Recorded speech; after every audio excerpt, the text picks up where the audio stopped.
Content warning. This video may contain graphic discussions of violent crimes including murder, missing persons cases, and child abuse. Viewer discretion is strongly advised. Welcome back to True Crime Chronicles. To our dedicated community, it's great to have you here. And to anyone just discovering us, welcome to my channel. Before we begin, a quick note on our process. Each story is built from careful research, drawing on verified online news archives, documentary evidence, and credible public sources. We trace the timeline so you don't have to. Now, let's open the case file together. Today, we're examining the Winnipeg serial killer, the white supremacist next door. Winnipeg, Manitoba, the gateway to the West. A city of 500,000 people known for the Winnipeg Jets, brutal winters, and a sprawling network of railways. But beneath the surface, there is a crisis that has been ignored for decades. Between March and May of 2022, a predator moved through the downtown shelters and social services. He was not a stranger in the shadows. He was a 37-year-old man living in a nondescript apartment in North Kildonan. He ate at fast food restaurants, he walked his dog, and he was hunting. This is the story of Jeremy Skibicki. But more importantly, this is the story of the 4 women he killed and the 2 he tried to erase. To understand the tragedy, we must start not with the killer, but with the lives he took. Rebecca Contois was born January 27, 1998. She was 24 years old. A member of the Ochi-Chak-Chipi First Nation, also known as Crane River, Rebecca was a mother. Her daughter was just a toddler when her mother was taken. Friends describe Rebecca as funny, with a smile that could light up a room.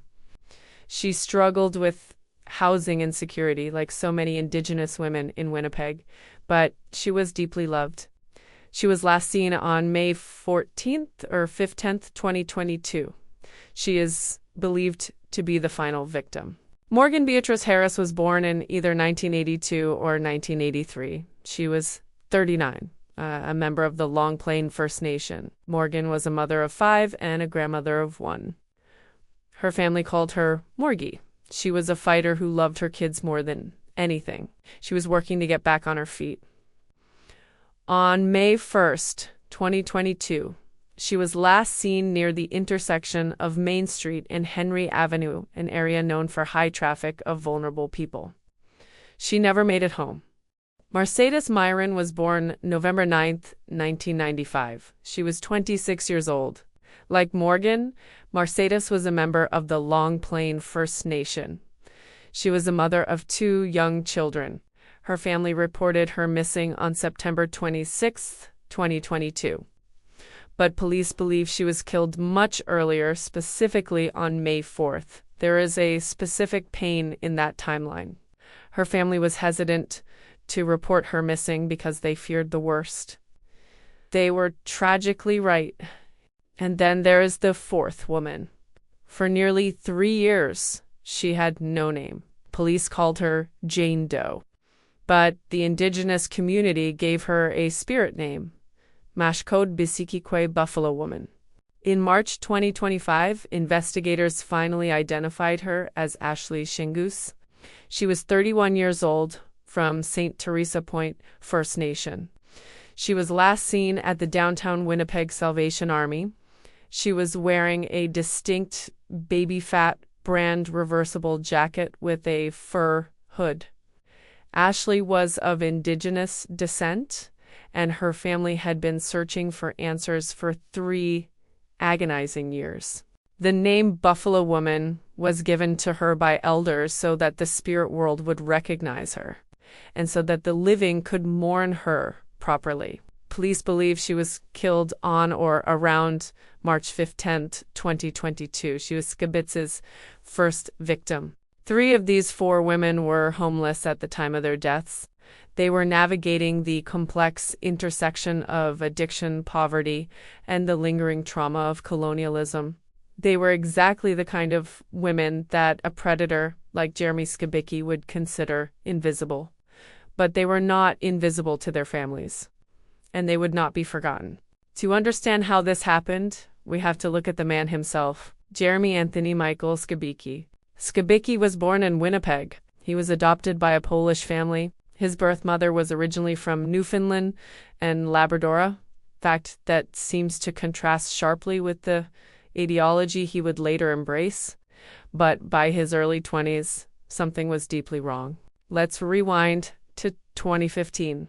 Skibicki is in a common law relationship. She is pregnant. According to court documents obtained by investigators, Skibicki strangled her. He punched her repeatedly in the face. He threatened to kill her if she called the police. She filed for a protection order. It was dismissed. The system let her down. He was convicted of assault and sentenced to just 2 months in prison and 2 years probation. Fast forward to 2019. Skibicki marries another woman, but on their first wedding anniversary, she files a protection order against him. The allegations are harrowing. She claimed that Skibicki raped her while she was asleep. She claimed he suffocated her with a pillow. He told her he would kill her, torture her, traffic her, or abduct her. In 2021, he was charged with disobeying court orders, threatening her, and assaulting her with a deadly weapon.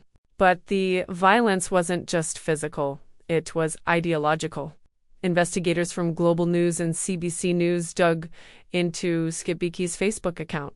What they found was a digital manifesto of hate. He described himself as a member of Holy Europe and the Alliance of Patriotic Parallel Movements of European Folks, APPMEF. These are far-right organizations that believe white Europeans need to preserve their bloodlines from being diluted by race, mixing, multiculturalism, and immigration. His feed was filled with misogynistic rants, anti-Semitic conspiracies, and white supremacist propaganda. He was not a secret bigot. He was an open one. Here is the detail that connects the personal to the political. Both of Skibicki's previous partners, the woman he strangled in 2015 and the wife he raped in 2019, were Indigenous. Specifically, they were of Métis descent. Skibicki did not hate Indigenous people in the abstract. He sought them out. He married them, he abused them, and eventually he murdered them.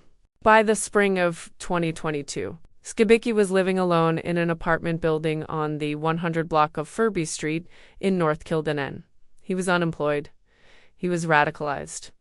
And he was ready to escalate. The killings took place over a span of just 60 days. A spree. March 5th, 10th, 2022, Ashlee Shingoose, known as Buffalo Woman, is killed. Her body would never be recovered by police. She is the ghost of this case. May 1st, 2022, Morgan Harris is last seen alive. Investigators believe she was killed that same day. May 4th, 2022, Marcedes Myran is killed. She was just 26. May 14th or 15th, 2022. Rebecca Contois becomes the fourth and final victim. Skibicki's method was consistent. He would frequent homeless shelters or areas where vulnerable women gathered. He would offer them food, money, or a place to stay. He would bring them back to his apartment. Once inside, he would sexually assault or forcibly confine them. Then he would strangle them or drown them in his bathtub. But he didn't stop there. The court would later hear evidence of necrophilia. Skibicki performed sex acts on the women's bodies after they were dead. Then he dismembered them. He used garbage bags. He placed the remains in bins on his street. On May 16th, 2022, someone looking for scrap metal made a grisly discovery. Inside a garbage bin near Skibicki's apartment, they found partial human remains. It was Rebecca Contois. Police arrived. The scene was described by authorities as a horrifically grisly scene. But here is where the tragedy compounds. As part of the regular residential pickup schedule, some of Contois' remains had already been transported to the Bredy Road landfill. And on that same day, May 16th, the remains of Morgan Harris and Marcedes Myran, which were sitting in a dumpster several blocks away, were picked up and taken to the Prairie Green landfill in the rural municipality of Rosser, just north of Winnipeg. The site would be closed briefly in June, but by the time homicide investigators determined on June 20th that the remains were likely at Prairie Green, it was too late. 10,000 garbage loads had been added on top of them. On May 18, 2022, just 2 days after Contois was found, police arrested Jeremy Skibicki. They expected a denial. They expected a lawyer. They got neither. In a recorded confession, Skibicki admitted to everything. He detailed the murders of all 4 women. He explained his methods, and then he gave his motive. I believe this was something that God called me to do. He claimed he was on a divine mission, but investigators saw it differently. They saw racist acting on his ideology. On December 1st, 2022, police announced that Skibicki was formally charged with 3 additional counts of first-degree murder for Harris, Myran, and Buffalo Woman. In a pretrial hearing on November 6, 2023, Skibicki pleaded not guilty. His legal team pivoted. They would not argue that he didn't kill the women. That was undisputed. Instead, they filed a motion for a not criminally responsible plea on CR. They claimed Skibicki was suffering from schizophrenia, that he heard voices, that he did not know right from wrong. The Crown fought back. They argued it was a fabrication. In May 2024, after Skibicki's legal team decided not to contest the facts of the killings, both sides agreed to a judge-only trial. The fate of Jeremy Skibicki would be decided by one man, Chief Justice Glenn Joyal. The trial was held in a packed Winnipeg courtroom. It was smudged with sage before proceedings began, a spiritual cleansing. The prosecution called forensic psychiatrist Dr. Gary Chemowitz. His testimony was damning. Chemowitz told the court that Skibicki was not psychotic. He was a liar. He was motivated not by God, but by homicidal necrophilia and racism. The defense brought in Dr. Suhom Das, a UK-based psychiatrist. He argued Skibicki was delusional. Judge Joyal found Das's professionalism lacking and gave his testimony little weight. Throughout the trial, a powerful symbol sat on the counsel table in front of the prosecutors, a buffalo headdress on a red cloth. It was placed there to honor Mashcode Bizikikwe, Buffalo Woman, the victim without a name. Outside the court, families were read. They held photos. They wept, and they waited. On July 11, 2024, Chief Justice Glenn Joyal delivered his verdict. He rejected the NCR plea entirely. He found Skibicki guilty on all 4 counts of first-degree murder. Judge Joyal said the facts of the case were, quote, at once jarring and numbing. He noted the cruelty and barbarism of the acts, but he also addressed the elephant in the room, the systemic racism that allowed this to happen. He said, and I quote, "It would be artificial and disingenuous to ignore the fact that for many, this case is emblematic of much of what is associated with the tragedies that underlie the very grim reality of missing and murdered Indigenous women and girls in Canada." When the verdict was read, the gallery erupted. People pumped their fists. The courtroom cheered. Melissa Robinson, a cousin of Morgan Harris, said from Montreal, "It's a damn good day to be Indigenous today." Hours later, a round dance took place at the intersection of Portage Avenue and Main Street, the heart of Winnipeg. Passing cars honked their horns. A sacred fire burned. For a moment, there was justice. But justice in court is not the same as peace. On August 28, 2024, Skibicki was sentenced to 4 concurrent life sentences. No parole for 25 years. He will be 60 when he's eligible. He showed no emotion. He stared straight ahead. The fight then moved to the dump. For months, families begged authorities to search the Prairie Green landfill for Morgan Harris and Marcedes Myran. Initially, Winnipeg police said it wasn't feasible. too dangerous, too expensive. Premier Heather Stefanson and the Progressive Conservatives campaigned against searching the landfill in the 2023 Manitoba election. They ran ads promoting their refusal. They lost the election. The new Democratic Party, led by Premier Wade Kinuta, First Nations Premier of Manitoba, promised a search. He kept that promise. In December 2024, a $40 million search began. The federal government and the province each kicked in $20 million. Miraculously, the search worked. On February 26, 2025, the remains of Morgan Harris and Marcedes Myran were found. On March 7th, Harris was identified. On March 17th, Myran was identified. Canoe noted that the search came in significantly under budget. For the families, the budget didn't matter. What mattered was bringing the girls home. Ashlee Shingoose, known as Buffalo Woman, has still not been found. But in March 2025, she finally got her name back. Her family is still waiting. There was a moment of panic on April 4th, 2023. Workers at the Brady Road facility discovered the body of Linda Mary Beardy, a member of Lake St. Martin First Nation. For a terrifying moment, everyone feared Skibicki had a fifth victim. But Winnipeg police later determined Beardy was not a homicide victim. Witnesses reported seeing her climb into a garbage bin herself hours before her body was found. Her family criticized the police for their lack of transparency, but officially there was no foul play. Jeremy Skibicki is a monster, but he is not a unique monster. Winnipeg now has the distinction of having two separate serial killers targeting Indigenous women. The other is not the subject of this video, but the pattern is undeniable. Following the arrests, MP Leah Gazan, Winnipeg Centre, and MP Nikki Ashton, Churchill Kiwat Inuk, SK, called for an emergency debate on the MMIWG2T+ crisis. While the debate request was not granted, Gazan did succeed in pushing for a red dress alert. The motion was unanimously adopted by the House of Commons. It would work like an Amber Alert for missing Indigenous women, girls, and Two-Spirit people. Gazan wrote a letter to Public Safety Minister Marco Mendicino, citing the Skibicki murders specifically.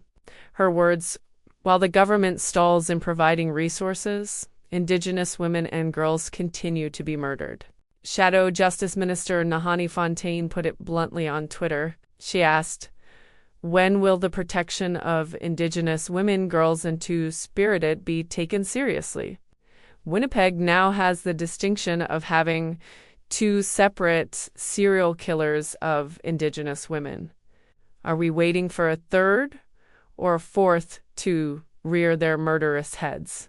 In May 2025, during his first legislative speech as a new PC leader, Abby Khan apologized for the party's 2023 ads against searching the landfill. Interim leader Wayne Usko had done the same in March. Apologies are cheap. Action is expensive. Grand Chief Jerry Daniels of the Southern Chiefs Organization said, "We will be keeping you in our thoughts and prayers as you grapple with the news that your loved ones have been taken from us in such a violent way."